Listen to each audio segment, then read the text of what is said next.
Okay, this is going to be a classic movie review. This is going to be a movie review of Die Hard with a Vengeance.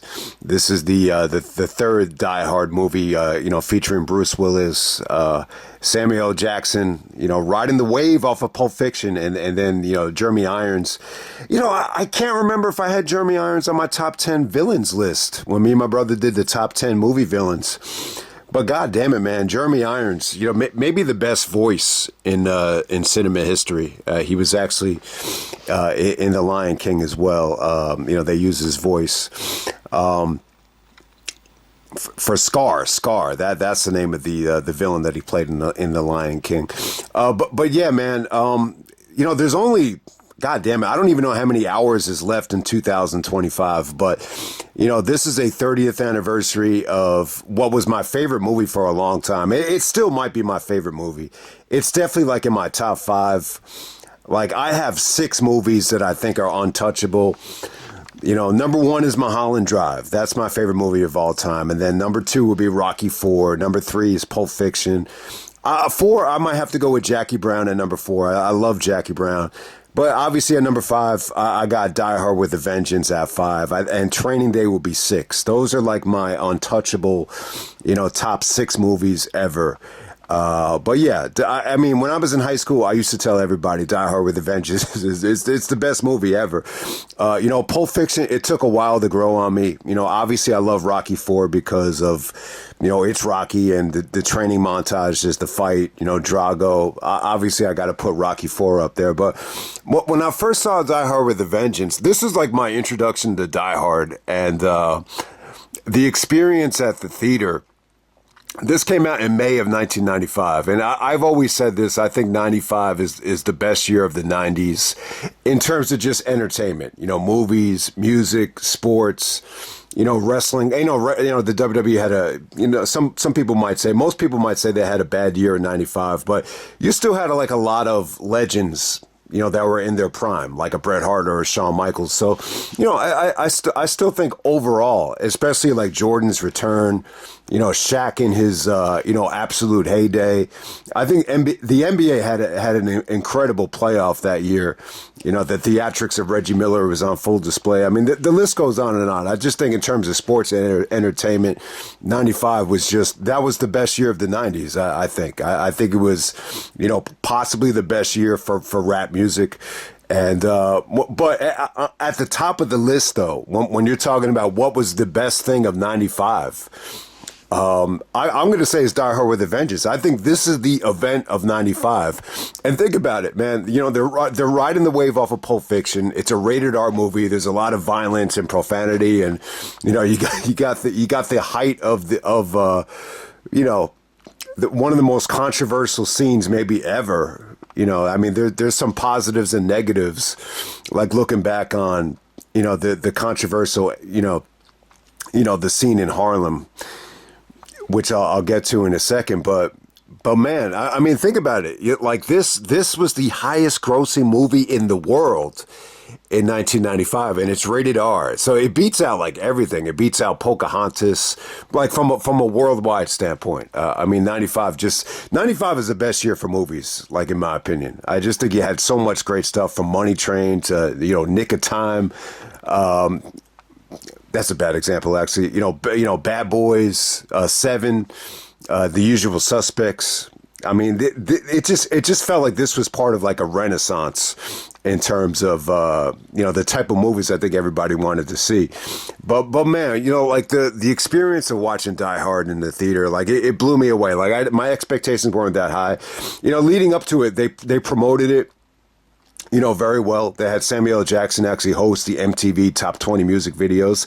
And I was just like, yeah, I mean, I saw no, I didn't even see Pulp Fiction yet, but, you could tell like Sam was becoming a big star. I'd never really seen him act before, so I didn't really know what the big deal was.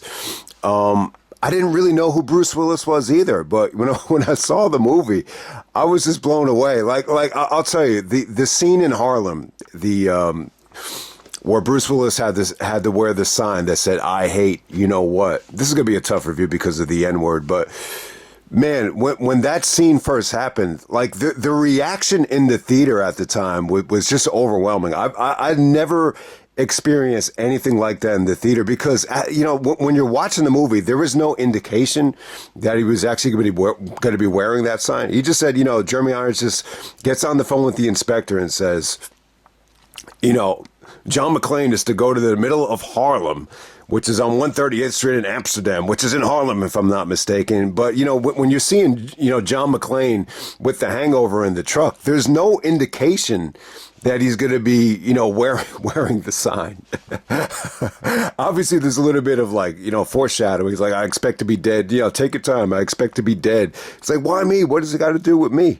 He even says that he's scared to death. But man, the scene was just incredible, though. I mean, it's a little bit racial. Bill Simmons actually did a podcast, and he actually had the black reviewer. I can't remember his name, but he actually made the point that it's such a racist scene because think about it, like this is like rush hour in the middle of the morning, like around 9 a.m. and you got more black guys than you would even see in like a gangbang just hanging out in front of the stoop, just kind of throwing a basketball around. He said that it's actually kind of like a racist scene, but I like in the heat of the moment though, like the scene was so shocking. We're talking about shock value, but yeah, I mean it really is. Well, it's kind of like going through the depths. Like if someone's really like the villain that Jeremy Irons is, if his whole motivation is just to is a heist. It's about, just wealth, stealing all the gold in the Federal Reserve and switching the balance. If that's the sole motivation, why is it so important, to get revenge? I don't know. I guess it's like killing two birds, with one stone to a degree. It's Die Hard with a Vengeance. It's a revenge movie. It really is, Jeremy Irons getting revenge, from John McClane, Bruce Willis, throwing his brother off the top of Nakatomi Towers. Which was actually Hans Gruber. That was the name of Jeremy Irons' brother. So yeah, I mean, when you think about it, I have a brother. So if someone ever killed my brother, like and threw him off the top of a building or killed him, would I really be that motivated to get revenge to the point of like humiliating somebody? I don't know. I mean, it's a little bit weird. It's a little bit forced. But it's good cinema though, man. It was a good storyline. It really is a good storyline. The Simon Says storyline. But I gotta say, man, well, the begin like some of the discussion going on about this movie, I think in retrospect is it's one of those movies where you want to see the whole fucking movie. It's not a movie like, I guess The Godfather's the best example of it, where like if it comes on, like you just want to watch it from wherever the fuck it starts, like that type of thing. I never really got into The Godfather. I don't know the movie as well as like Pulp Fiction or even this movie, but this is a movie you want to experience it straight from the get go. Like even the credits. And then the hot time, summer in the city. Like the intro is just fucking great, and then you see like the Bonwit Tellers, which is like a department store. It's like a going back to school sale going on. It just blows up, and then you hear Jeremy Irons, get on the phone with the inspector. He's like, and then the black woman, the secretary, she's like, Walter, I think you better take this. And and then Jeremy Irons gets on the phone. He's like, if you don't comply, there's going to be another penalty. He's like, what type of penalty? Another big bang in a very public place. And then there's Lieutenant McClane. He's like, is there a detective named McClane there? And he's like, he's on suspension. He's like, no order, not today. I want to play a game called Simon Says. So I thought that just, it's one of those situations. I don't know if Jeremy Irons is really the most hateable guy in the world or hateable villain. Like it's hard to hate him when you actually see him, but I feel like he was a little bit more over as a villain, when you just hear his voice. So, But bringing Samuel L. Jackson into the equation, was definitely genius. There's so much I want to talk about here. I'm not going to do like a long ass review here. As soon as I lose battery power, I think I'll just stop it. But man, the scene where his nephew's coming to his shop, he's like an electrician. And they're coming in with like a stolen radio. He slaps him upside the head with the newspaper, and he's like, "Who do we not want to help us? White people."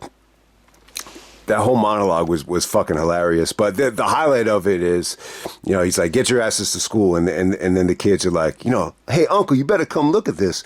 There's a white man standing in the street." He's like, "I've seen one, not like this." He's like, "Dial 911. Someone's about to get killed." But I gotta say, like when they wake, Bruce Willis, John McClane up from the hangover, it's funny as hell. Like he's like, I don't even know if he really comprehends like what's about to happen. He's like, "Why me? What does it got to do with me?"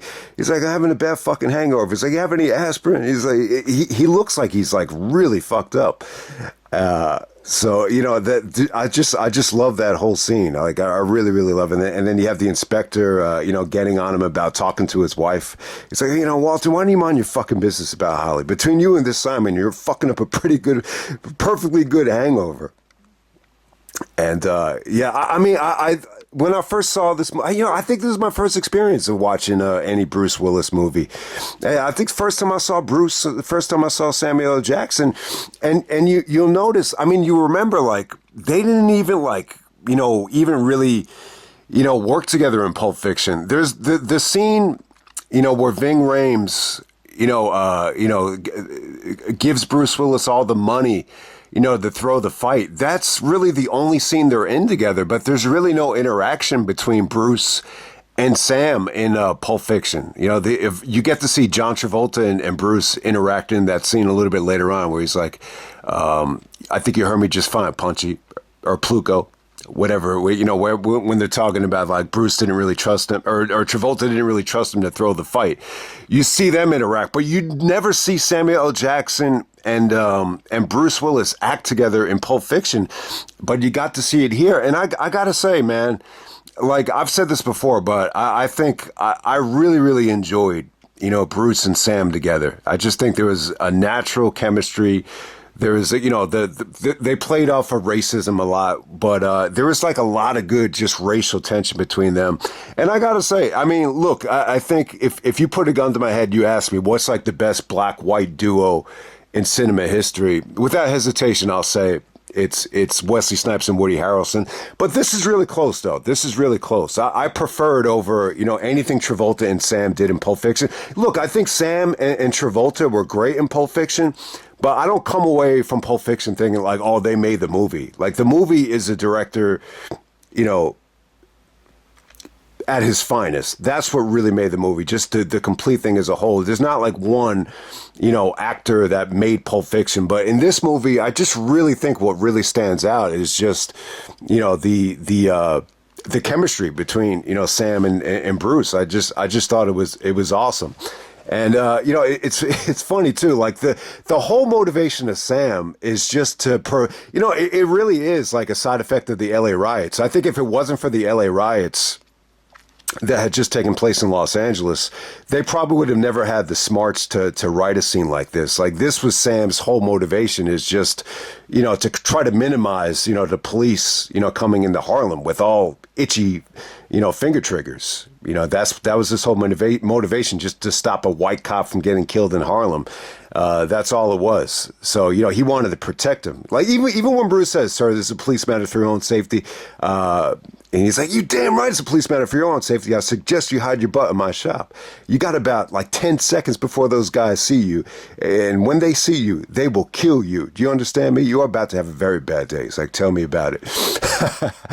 But I got to say, I love the scene, though. He's wearing a sign that says, "I hate the N-word." And, when you saw this in the theater, though, it was shocking.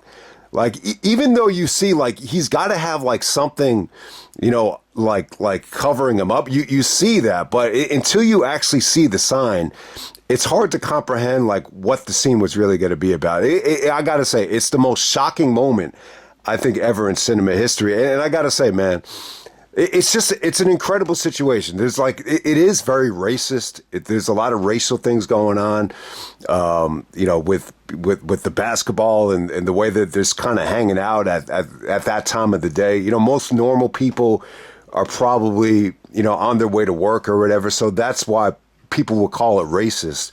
But I got to say though, the situation is just unreal.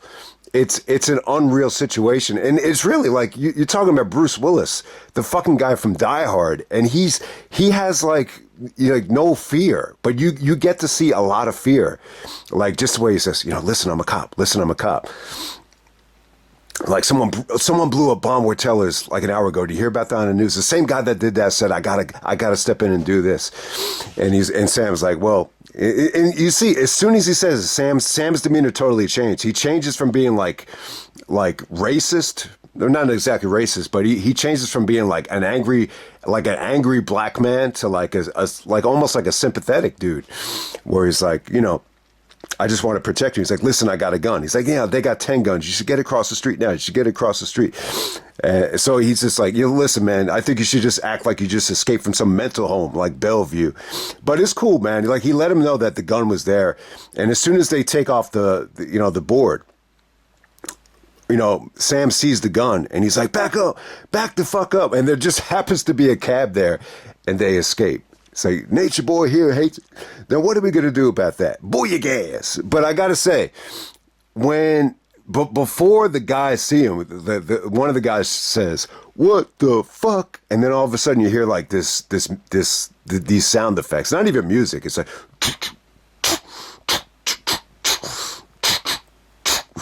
It's like, listen, I'm a cop. Listen, I'm a cop. So it's a great scene. It might be one of my favorite scenes ever. And I gotta say, man, like, man, it's funny, like that 94 going into 95, like my innocence just totally changed. Yeah, and maybe it's just a case where I wasn't really allowed to watch rated R movies, or wasn't allowed to listen to parental advisory albums. But man, like I made like some really bad mistakes, over the N-word, and I've always been very open about this. I've stated before, like the worst day of my life, it had to do with the N-word, and it was a really like bad situation. Like it really was. Like I almost got kicked out of school because of it, and I've never felt like that guilty in my life, and still I still consider it like the worst day I might have ever had. I should make a list, like the top 10 worst days of my life. The day when you found that your bank account got money taken out of it, that would be up there, But yeah, out of all those days, I still say February 16th, 1994 is the worst day of my life. I mentioned it in the Tupac review because that came out February 16th, 93. I think I might have mentioned like a year later that was the worst day. But it was one of those situations where a lot of people that were listening to rap, heard what the word meant. And I actually asked my mother, and she got really upset. She was just like, you can't ever say that. It's the worst thing you could ever say. And I was like, well, what does it mean? It was like, yeah, that's what you call a black person if you really want to offend them. So, the sad thing is, and I always regret this. I'm still upset that it even happened. But, at that time, the black population was, even more so the minority 30 years ago than it is now. And when I was with my friends, I actually used, the example for one of the girls in the class. I was trying to explain to them what the word meant. So I said, if you call this girl, her name was Atika, I said, if you end up calling her the N-word, you could get in really bad trouble, and it's like a really bad thing. You're not supposed to say it. And then all of a sudden, the next thing I know, like one of the dumbasses that I told that to actually went up to the girl and said it. And the next thing you know, like all fucking hell is breaking loose. And, instead of just being honest and saying, look, we heard the word in the song, like we didn't really know what it meant. I was just trying to explain what it meant. The next thing you know, like I'm on the verge of actually getting kicked out of school. And this is where like my mother, this is where, she was going through a lot at the time, and, there's definitely like a lot of flaws to her and everything, but I feel like she's at her best when the pressure is really on. She really needed to. They had a meeting with the principal and the meeting with, the teacher and everything, and she actually was just really, from what I understand, like she was really articulate and came off really, really classy and really good, and she really had to just prove a point that, this is just something that we heard in the song. It had nothing to do with like racism or anything like that. But this should have never happened, though. It should have never happened. I always feel guilty about it, and just the way I reacted, I just like my mom even told me, like, you look like you had lost your best friend when I picked you up from school. I just felt so bad about it. But, it just felt like at that time, the word was like, it was like everywhere. Like you couldn't go anywhere with, like, you go from like not even knowing about what the fucking word means to the word just being everywhere. I mean, the first time I heard it was like a Naughty by Nature album. I actually had the parental version of it, and the parental version you could actually, hear what the word means. Or, you actually hear them actually say the word. They said it so many times. You say to yourself, well, what the fuck does this mean? They keep saying it over and over again. And then when you do find out what it means, then you hear like the Chronic. And that's like taking the N-word to like a whole different level. Like they overuse it to the maximum degree, especially like coming off of the LA riots and everything like that. And then you get to this Die Hard movie, and it's just like the scene is so fucking over the top that it's like it steals the whole movie. Like that's how crazy of a situation it is. So it felt like you couldn't really get away from the word. But yeah, I mean, looking back on it, I kind of feel bad though. Like I feel like it's just one of those things. Like if you're black at the time and you see the movie, it's just like, man, I just think it's like slaps you upside the head and you're like, do I really need to fucking sit through this shit? But look, the bottom line is it's a revenge movie. It's a creative situation. It really is. Like, I hate to say it, but at the time I thought it was just like a fascinating situation to actually be in. Like if you're John McClane and you're forced to do this, if he doesn't do it, he threatened to blow up another building in Harlem. So, the scene is so powerful that I think it really, like, it's hard to follow. Like that's how good it is. But yeah, when they actually get into the cab though, there just happens to be a cab there. They get cut open, they get busted open, they break the windows and everything. He's like, just run out the lights. He's like, hey Zeus, I owe you one. He's like, damn right you owe me. You know what those dudes are doing to my shop? He's like, chill out, hey Zeus. He's like, do I look Puerto Rican to you? You know what? Speak like a white man. He said, why do you keep calling me Hey Zeus? He didn't say Hey Zeus. He said, Hey Zeus. My name is Zeus. Don't fuck with me. I'll shove a lightning bolt up your ass. Zeus. You got a problem with that? It's like, no, I don't have a problem with that. Downtown Police Plaza. It's like, oh, that's just great.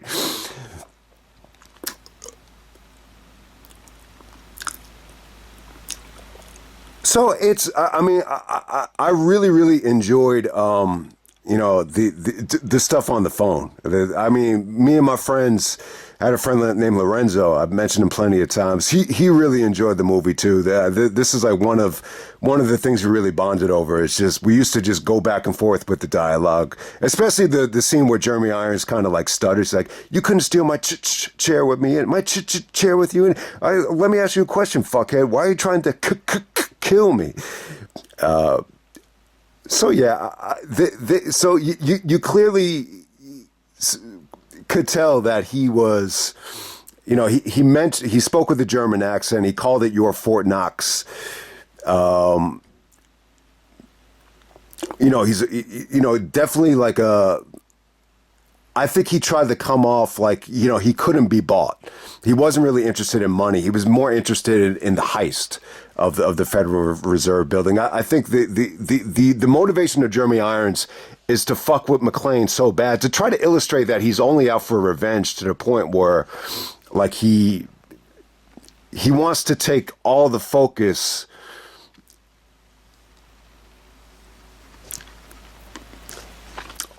from the cops in a different direction, so they can do what they can do, which is to hijack the Federal Reserve building. But I think he wanted to illustrate that he hated McClane, wanted revenge on McClane so bad, that type of thing. And then they have to persuade, Samuel L. Jackson, Zeus, to go with him. He's like, no, I'm not going anywhere. So Bruce has to actually lie because they found another bomb in Chinatown, and the guy Charlie, the bomb expert, was explaining to Bruce, like, when you mix the bomb, that's when it explodes. One of the best scenes of the movie is when he makes the chair explode. Just to show them how the bomb works, and then the woman, I think her name was Connie, she's like, Charlie, you're gonna be wearing that chair up your ass. So yeah, I really the scene, this whole movie, like, it gets off to such a blazing start. One of the funny things I wanted to share about the movie was, my dad was actually living on 9th Avenue in Hell's Kitchen at the time with a roommate, Kevin Chisholm.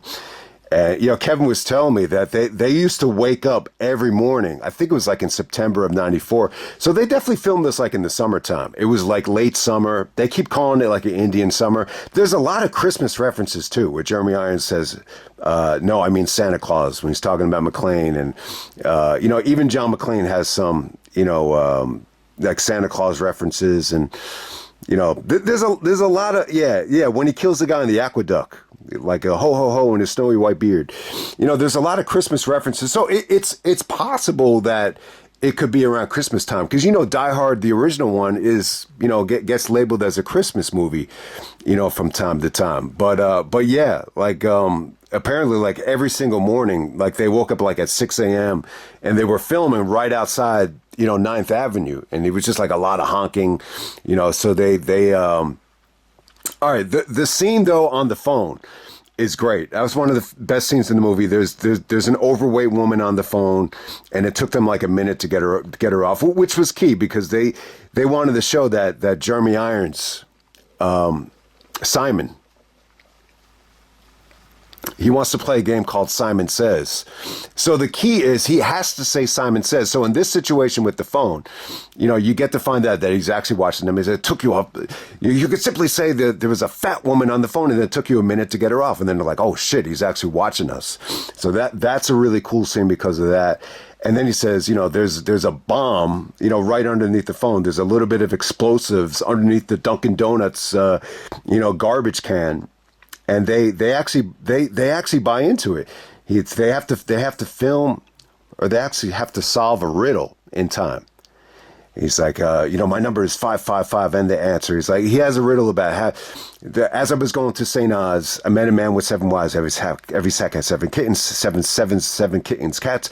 How many were going to St. Oz? It's a funny ass rhyme. He's like, nice rhymes. He just, every single thing has to be a riddle, a lot of rhyming. I love the scene where Bruce goes like, nice rhymes. And, Samuel Jackson, he's like a smart ass. He's an electrician, but he's like, shut the fuck up, McClane, I'm good at this.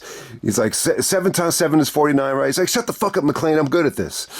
He's like, all right, so how many were there? He's like, weren't you listening? He's like, I'm having a bad fucking hangover. He's like, all right. 7 times 7 is 49. It's like 49 times 7 is 343. It's 2401. He's like, that what you got? Yeah, that's what I got. He's like, no, wait, it's a trick. He's like, as I was going to St. Oz, I met a man. It's like, how do you dial 1? He's like, 555-0001. It's just the guy. So just the whole math problem was funny. So, but the highlight of it is, McClane, like, he has such a bad hangover, he can't really do math. He's like, I'm having a bad fucking hangover. He's like, weren't you listening? So when they call back, like, they got it right. It's 555-0001. But as soon as they call back, it's too late. And it's like, oh, there's a bomb. So you didn't say Simon Says, but it was funny how they kind of jumped away from the trash can. And one of the guys goes to Sam. He's like, welcome to New York. Yeah, I mean, I think that's one of the interesting things about the movie. It kind of captures, like, the New York state of mind at the time. Everyone was, a lot of people were very, very, like, just so focused on their day that they kind of developed like this reputation of being like pricks. It kind of does capture that. I think a lot of people found that like New Yorkers are not the nicest people in the world, where it's everything is just all business. But someone told me one time that they actually took an actual poll, And you'll be surprised that actually people in New York City are actually some of the nicest people in the world. So that's a story for another day, though. But yeah, there's another bomb which is on a train. This time he actually says, Simon says, they got to get there in like 20 minutes. And, they actually hijack a cab. The cab ride is great, though. Like, they go through the park. And it's just a great scene. Then they have to kind of split up from each other, and he's like, I'm going to meet you at the payphone. You got to get there. The train is going to end up on Wall Street. He actually has to get to the phone. So the scene where Sam actually, someone actually gets into the cab, and he has to go to Wall Street, and Sam's like, whoa, wait a second, this isn't a cab. He's like, what's wrong? You don't like white people? And then he realizes, like, oh, this guy wants to go to Wall Street too. I got to go to Wall Street, to meet McClane and answer the phone, because someone's got to get to the phone in time. So that's actually Sam's job. But Bruce, John McClane actually gets, on the train and has to, get rid of the bomb before it explodes. The bomb goes off, but he's able to, save a lot of lives, though. The bomb definitely goes off. He wanted the bomb to go off no matter what. The bomb in the subway or on the train was key, because if it's not for that, then it wouldn't have opened up the door. He needed that bomb to go off, because if that bomb doesn't go off, then you can't manipulate, the whole city into thinking that there's a bomb in a school. I think that's one of the interesting things about the Jeremy Irons character. He says, I'm a soldier, not a monster, even though sometimes I work for monsters. He really doesn't want to kill anybody. He just wants to, acquire all this wealth. I mean, he's kind of crooked, but he's not like the most evil guy in the world. He definitely wants revenge, rightfully so. But yeah, he's not exactly like like a mass murderer, like that type of thing. He doesn't want to kill anybody that doesn't need to be killed. It's the point I'm trying to make. But yeah, I got to say this. The scene in the limousine is fucking awesome, though, where the FBI is actually in the scene, and Jeremy Irons actually calls them in the limousine to let them know that there's actually a bomb in one of the schools, which is actually Chester A. Arthur Elementary School, which is actually the same school, Sam's kids actually go to. Which is funny. You'll always remember who Chester A. Arthur is because of this movie, The 21st President. He even gives him a clue. What's 21 out of 42? He's like, 42? 21 out of 42 is 21 again. So, that's the main clue. But, no one really remembers, who the presidents are that aren't that famous. Like, Chester A. Arthur is not a real famous president. But, yeah, I love the scene where Jeremy Irons, calls into the limousine. The way he says inspector. Because Inspector Cobb has to answer the phone. Like, he's kind of like the main messenger between him and McClane. He's like, Inspector! He's like who from the FBI is in the limousine? And he knows everybody, even the guy chewing on his glasses, everything. And they kind of waste time at first. They're asking him about all these stupid questions. And, Bruce is like, he's not taking it that serious. He's like, tell me what the fuck this has to do with me. I noticed like a burning sensation, like a lot of funny stuff going on. And they're even asking Sam, like, does he recognize any of these pictures? And then there's like this mysterious dude in the back. He's like Simon Peter Greek. Like it's the guy in, I'm fucking it up here, but the guy in the back, he takes his sunglasses off and he's like, Simon Peter Creek was born Simon Peter Gruber. He's Hans Gruber's brother. Is that the name Gruber ring a bell? Does the name Gruber mean anything to you, John? And then all of a sudden, you see John. He has a flashback of Hans Gruber actually falling off the building and Nakatomi Tower. He's like, yeah, it rings a bell. And so he's like, it's Hans Gruber's brother, Simon Peter Gruber.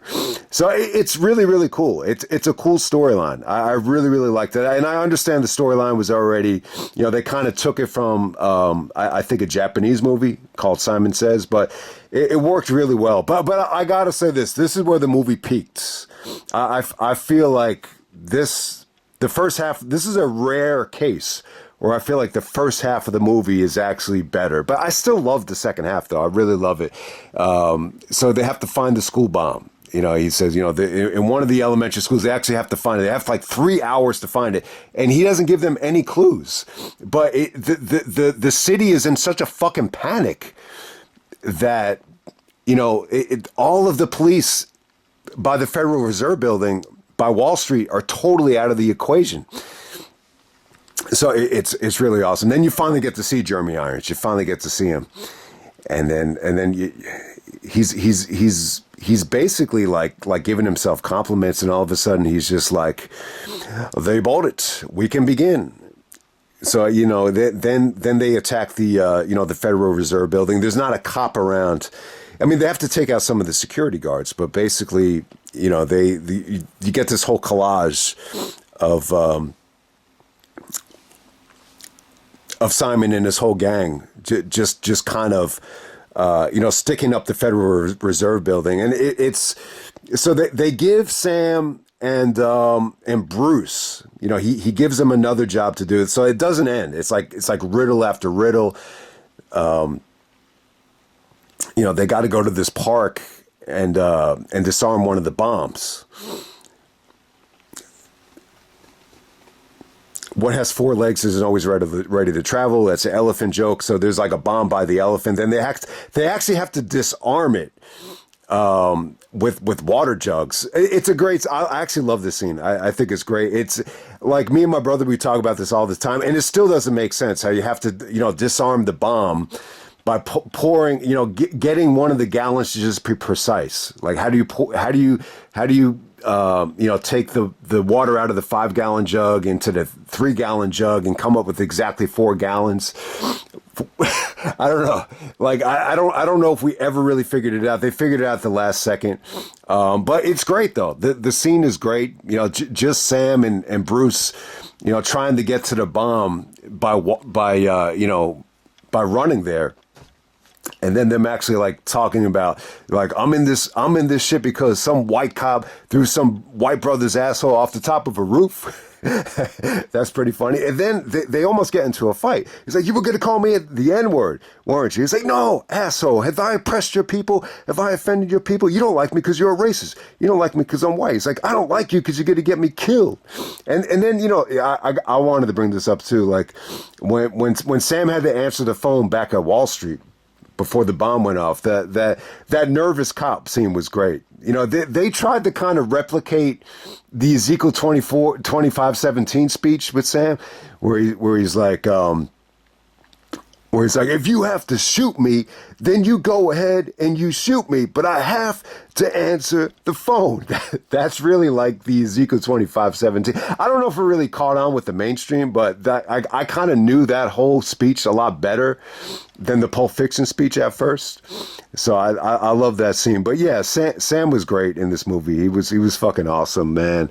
He really was. And then when they do figure out the bomb, it's like Bruce is like, I got it. 5 gallons in here. You pour the 1 gallon out of the 5-gallon jug and we have exactly 4 gallons. I don't even know how the fuck they did it, but they did it again. I love the scene where Jeremy Irons calls him up and he says, congratulations. You impressed me again, John. You have plenty of time. 2 hours and 47 minutes precisely. Plenty of time to test those wits of yours. He's like, hey, jerk off, I'm getting sick of these fucking riddles. I have a bad fucking headache. He's like, now tell me, where is the school bomb? Temper, John. He's like, ask yourself this question. What is 21 out of 42? And then they go to Yankee Stadium. One of the criticisms of the movie is, how does Sam get to Yankee Stadium that quickly? I have no fucking clue. But, he goes to Yankee Stadium. This is during the strike. So that's probably why they went to Yankees. That's why they could probably film at Yankee Stadium. This was during the baseball strike, I'd imagine. The Yankees wouldn't have been they would have been in the playoffs that year. They had the best record besides the Expos. But yeah, Sam goes to Yankee Stadium. There's like a game over sign, and they got people out there spying on him. So yeah, I mean, this is like a whole massive, plan. This whole heist. It's total leadership from, Simon here. I mean, he's got guys from other countries working for him. I mean, it's crazy. He ends up like screwing some of the guys that helped him. Later on. With the the currency exchange with the gold, they were just pieces of like scrap. But yeah, obviously he's got a lot of guys working for him. If he had guys at Yankee Stadium, actually following Sam at a Yankee Stadium, but yeah, man, there's so much great stuff here. It is a fucking awesome movie. I feel bad that I said the movie peaked in the limousine scene, but the scene where Sam actually has to take the bomb with him. I love that you know when he says some kid could take the bomb. Me and my brother always joke about that. It's like, some kid could take it. So they actually bring the bomb with them, and they're actually on bicycles at this time because Jeremy Irons forced them not to travel by foot, but at this time they're taking bicycles, and they see these kids like stealing stuff out of like a convenience store. He's like, you gotta go to jail for stealing a Butterfinger. He's like, look around, all the cops are into something. You could steal City Hall, and then all of a sudden a light bulb flashes off. It's like doo doo doo doo doo doo doo doo doo. You get all this like Die Hard like sound effect music. And then the light bulb goes off. This ain't about a heist. I mean, this ain't about revenge. This is about a fucking heist. He's like, you can steal City Hall. He's like, think about it. Think about it. What does Wall Street have? And what do they don't have? They don't have any schools. But what do they have? A shitload of money. So he goes into the Federal Reserve building. The scene in the elevator is fucking awesome. Because, in the van, when he's taking him to Harlem, he's talking to that guy Walsh about the lottery. He said, you still betting your badge every week, Rick? He's like 69.91 every week. And then Bruce in the elevator, he actually notices they actually, must have killed Walsh and, put on his uniform. And he actually sees it in the reflection in the elevator. And he's like, you guys play the lottery? It's like, oh, my wife tells me to play it. And I for some reason, I never played it. It's like, I got the tickets right here. And he actually takes out everybody in the elevator. He could just notice certain things. Like one of the security guards was saying, oh, it's an Indian summer. It's like raining dogs and cats. I mean, if you're a normal like citizen of our country, you would say cats and dogs, that type of thing. So he definitely noticed like the fishiness of it. And he knew right away that this was all about a heist. Had nothing to do with revenge. Revenge is just like a cherry on top, You might as well just get revenge, to take the focus off of the, take the focus off of the cops, which was the whole point of it. But man, it's such an awesome movie. Yeah, and then Sam and him meet up at the Federal Reserve building. Sam wants to take one of those gold bars, which would have been a lot of money, and then they end up leaving it in the shitty card. So they actually hijack like a car with a phone. This was before like regular cell phones, so a lot of the cell phones weren't that good back then. So yeah, they actually like stuck up like a rich guy with a fancy car and a fancy phone, because they needed a phone to get to, so they could communicate with the inspector about what was going on with the Federal Reserve. But then they actually see the dump trucks. They're even in the scene going to Harlem, they were talking about in the news like 14 dump trucks got were actually stolen. And then they actually spotted one of the dump trucks and followed it to the aqueduct. So they actually split it from the aqueduct. Sam has to go to Yankee Stadium. And then John McClane actually, goes into the aqueduct, to try to hunt down, one of these dump trucks. Ends up killing some guys. And the scene in the aqueduct is pretty good. It's really, really cool. It's a great scene. But the dump trucks are key because how are you going to get all that gold to the ship? So but it's a cool scene. So they actually the one guy actually shows them a map. So Sam is going to meet McClane where one of the aqueducts, there's like these intervals where you could actually escape from. And Jeremy Irons actually tries to drown McClane. Once he realized that he killed one of his guys, he tries to actually flood the dam, and he actually escapes. He actually shoots out of the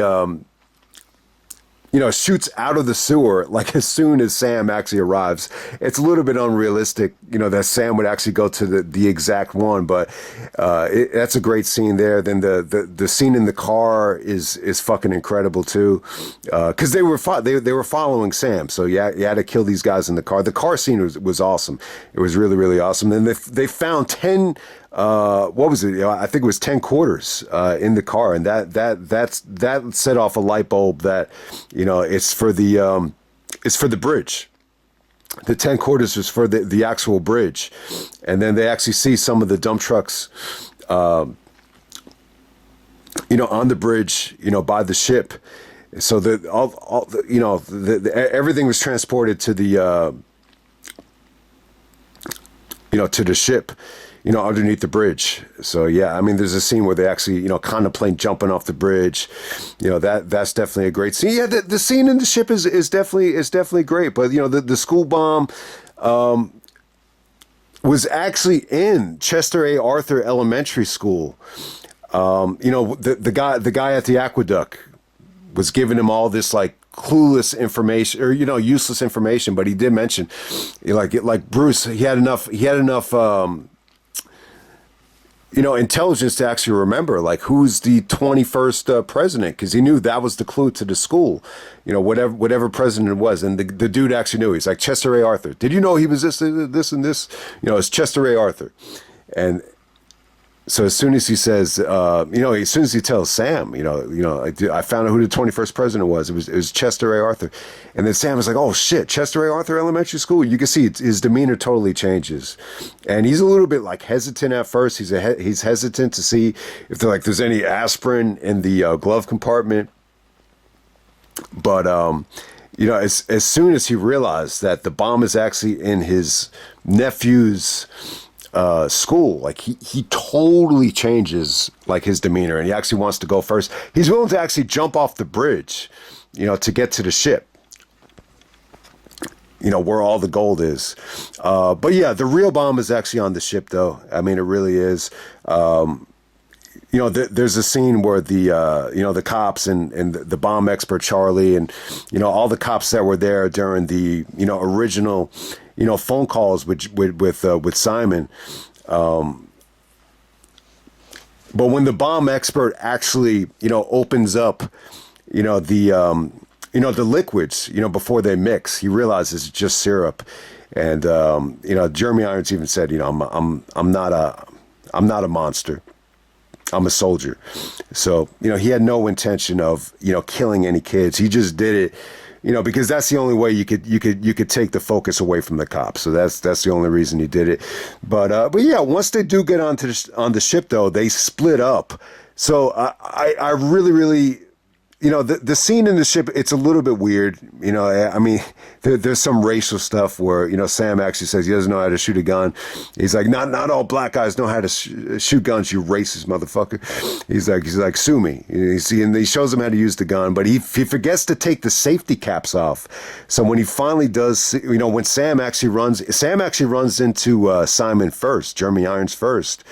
And he's like, you give me the code for that bomb or I'll blow your ass into another lifetime. He's like, if that's what you got to do it. And he tries to shoot it. It makes Sam look kind of weak.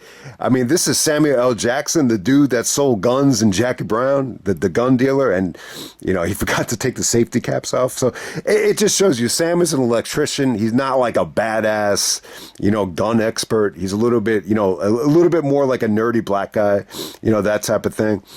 So, and then Jeremy Irons just shoots him in the knees, like, where's McClane? I gotta say, when Simon finally meets John McClane, when they finally meet each other, like they laugh a lot. Like it's like a lot of laughing. He's like, you got any fucking aspirin? He's like, your brother was an asshole. He's like, there was never any school bomb. And he's like, the real bomb is on this ship. And he's like, so basically he wanted to kind of put on an act as if he was going to blow up all the gold that they stole in the heist. They actually switched it. Whoever was helping him, he gave him like all these like scraps of metal. It wasn't exactly gold. So he actually turned on some of the guys that helped him. But he wanted to make everybody believe he was just going to blow up all the gold on the ship. He's like, you're going to blow it all up? He's like, that's the point. And then, he ties up, Zeus and John McClane. And they're gonna blow it all up together. He's like, "Hey, fuckhead! Hey, you fuckhead! You got any aspirin? I've had a bad fucking headache all day." That's one of the funny things about the movie, and I could definitely relate to it. So you could tell, like, there's a lot of scenes where Simon like struggles from migraines. That's one of the things the FBI knew about him, that he had really, really bad migraines, and John McClane has this excruciating headache all day. But the aspirin bottle is key, because it kind of, once he opens it up a little bit later on, it tells him the exact location. North of the border, actually in Quebec, is where the destination is. But yeah, I mean, how they escape. I like the scene where they escape the ship. I mean, they're talking about, Bruce Willis's wife, and how she wants to leave him, and hasn't had time to call her back. A lot of stuff like that, and he talks about how I'm an asshole. I lied to you so you could actually come with me. About the bomb originally being in Harlem. It wasn't in Harlem. It was in Chinatown. But he said it was in Harlem just to get Sam to actually go with him, because he didn't think he would actually go with him to help him if he didn't do that. He's like, yeah, that's low. Even for a white motherfucker like you, that's low. But he's an electrician. He's a locksmith. They found like a little piece. They bit a little piece of metal off to try to uncuff him, but he actually drops it. It's like, you dropped the fucking key. But Bruce was actually able to open up one of the liquids from the bombs and mix them together and just, explode, Sam being handcuffed so they could get free. But yeah, they escape the ship as soon as the bomb goes off. It's a little bit unrealistic, but I mean, it's a Die Hard movie. It is what it is. I like the ending. I mean, I like how they escape the ship. They end up, talking to the cops on a little boat that kind of rescued them, and just the fact that they're celebrating as like the fact that they're alive. That's really it. Like they know they kind of lost the war, but they're celebrating like they're alive. And then McClane actually goes to call his wife, and he opens up the aspirin bottle. He's like, son of a bitch did have aspirin. But he sees in the cap, it says Nord des Loings, north of the border in Quebec. And then all of a sudden you hear that Die Hard music, that doo doo doo doo. And then they go to Quebec, and they're having like this huge celebration. Jeremy Irons' wife is that I mean, some people have stated that looks like Edie Falco from The Sopranos. That's definitely not her, though. I was like, man, is that really Edie Falco? If that's really Edie Falco, man, I'd be shocked, but I don't think it's her. But yeah, Jeremy Irons came off like such a soldier. It's like such a leader that he was able to actually get this done. They're celebrating with champagne. They have all this gold. It's like yesterday we were we were a lifeless country. Now we have to decide which country we want to buy. And then they're like having, she's really into it, and she really wants to have. They actually have sex upstairs, and as they're having sex, you see, Bruce and Sam, come in with the helicopter.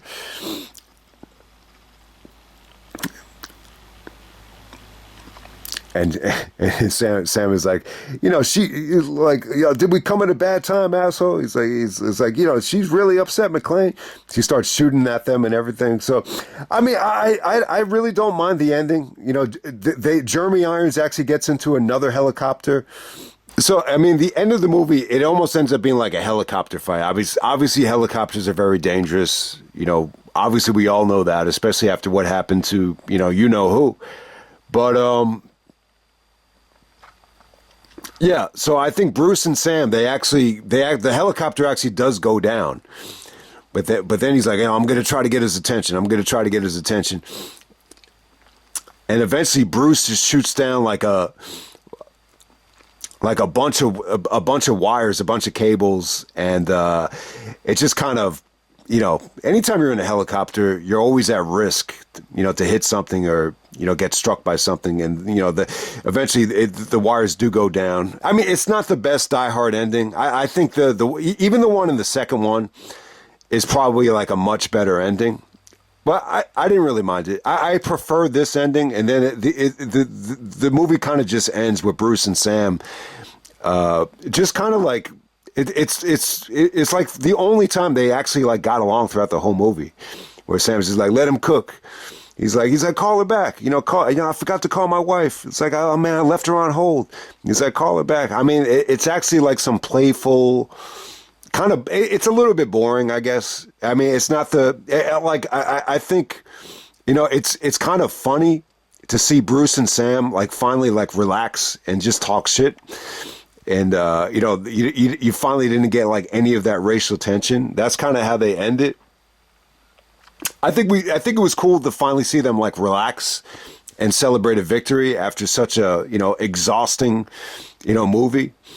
But here's my thing about the alternate ending. So if anyone has the Blu-ray or the DVD, there's an alternate ending with, Bruce Willis actually going to Jeremy Irons, I guess in Germany, wherever the fuck he is, and ends up killing him.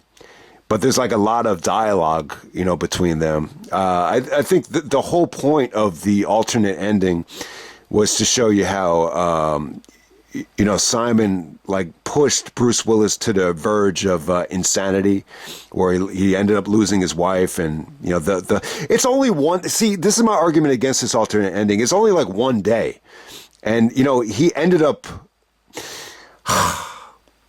I guess in terms of the alternate ending, if Simon really walks away the winner with all the gold and all the money, so it's a little bit of a different. I mean, you're going to have a different ending, a different like feel for the ending. If Bruce felt like he really did lose the war in this Simon Says little scuffle or whatever, but I don't know. I just didn't really. I understand what you're trying to do here. I don't know if Jeremy Irons, in that type of role, with that type of like dialogue, really worked as a villain. Like, they tried to have like a real conversation, and I just don't think it worked. Like from either standpoint, and even when you look at Bruce, it doesn't feel like John McClane. It feels like it's like Bruce Willis from The Jackal, or Bruce Willis from The Sixth Sense, or even Unbreakable. Like it didn't feel like John McClane, and he was supposed to be like turning into a villain, and Simon pushes him over the edge, and he ends up killing him. I don't know. I really don't know. I don't think this would have worked in the context of the movie. Especially the scene where he's asking him about Sam, like, how's he doing? He's telling him, like, how's his kids doing? His kids made the honor roll. I don't think the scene, I really don't think the scene really worked. I really don't. It's cool that they have it, like, as a bonus scene. But yeah, my main gripe about it is I just can't buy that as, John McClane. I just don't see him as that type of guy, or that type of, he's a good guy. But I got to say this about the movie, though. Just in terms of like the Die Hard franchise and Bruce Willis as the John McClane character, I love it, man. I really do. I think, there's a lot of what Bruce did in the movie that kind of made me who I am. Like I kind of talk the way he talks, like the scene when they're in the van and he's about to go to Harlem, and they're actually gonna move back 10 blocks. Just because they don't want to have any involvement, or else there's going to be a bomb set off.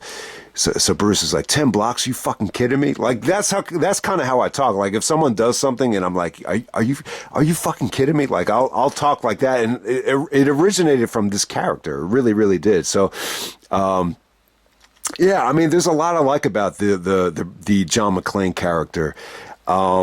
Look, I still love Sylvester Stallone a lot more than Bruce Willis. And I know Bruce Willis has had a big decline. Stallone even called him like lazy and greedy. Laziness and greediness, a perfect recipe for a career disaster. And he's done some really bad interviews as well, Bruce. really, really like mean spirited. I don't know if he's really the same guy. I don't know what it is. It could be dementia. I know he has dementia, and that might have played a role into the change of demeanor and everything. But yeah, like when you're comparing like John McClane to Rambo, I think I like John McClane a lot better actually. I think I love what Stallone did with Rambo, but it's the argument for John McClane is that he's a real guy, a real personality. He's funny, and he's not on steroids. He's not on HGH. He's just like a real, like likable guy. Like he's not like over the top in terms of the physique and the robotic personality like Schwarzenegger was in Terminator. So yeah, that's what really makes the John McClane character so good. I mean, and the funny thing is, like just with the Die Hard franchise, I think Bruce actually beat Schwarzenegger and Stallone to the punch in terms of like the overall salary for a movie. I think the original idea, even like in '92. Was to give Bruce $30 million for the next Die Hard movie, and Stallone was even like, I want his agent, because Stallone wasn't getting that type of money at that time. I think Stallone might have made half for like Rocky V, but even for Cliffhanger, like he was not going to make that type of money. But the Die Hard franchise was already proven that it was very multidimensional, where it probably was connecting to even more fan bases. Some of the people that didn't even like, Rambo or Terminator, would actually say, this is a real like dude, John McClane. So I think Bruce has a lot to be proud of. The original Die Hard is great too. I mean, it's really fucking good. It's probably the closest call ever. I think Die Hard with a Vengeance. I always use like Terminator 2 as the perfect sequel. Like that's an example of the sequel being better than the original.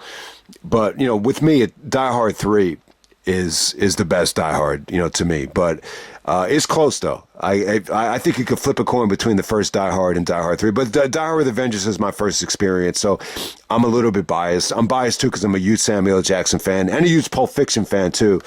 And that's one of the other interesting things about the movie is, this was supposed to be Lawrence Fishburne. Lawrence Fishburne was supposed to get the job in Pulp Fiction.